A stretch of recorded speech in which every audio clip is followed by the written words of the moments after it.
ताज़ा तरीन वीडियोस के लिए चैनल को सब्सक्राइब करके बेल आइकन और ऑल नोटिफिकेशन पर क्लिक करें ताकि आपको मिले हर अपडेट सबसे पहले।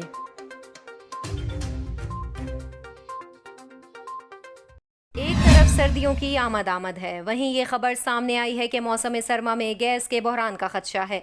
सेक्रेटरी पेट्रोलियम अली रजा भुट्टा ने पब्लिक अकाउंट्स कमेटी को ब्रीफिंग के दौरान बताया कि मुल्क में गैस के ज़खायर सालाना 10% कम हो रहे हैं।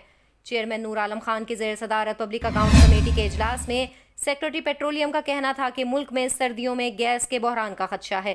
सेक्रेटरी पेट्रोलियम ने पब्लिक अकाउंट्स कमेटी को आगाही देते हुए कहा कि तलब बढ़ने के बावजूद कतर ने LNG नहीं रोकी, जबकि दीगर मुमालिक से गैस के लिए बात की जा रही है। उन्होंने कहा कि इस वक्त दुनिया में गैस 2 से 3% महंगी हो चुकी है। मार्केट के हालात को देखते हुए गैस नहीं खरीद सकते।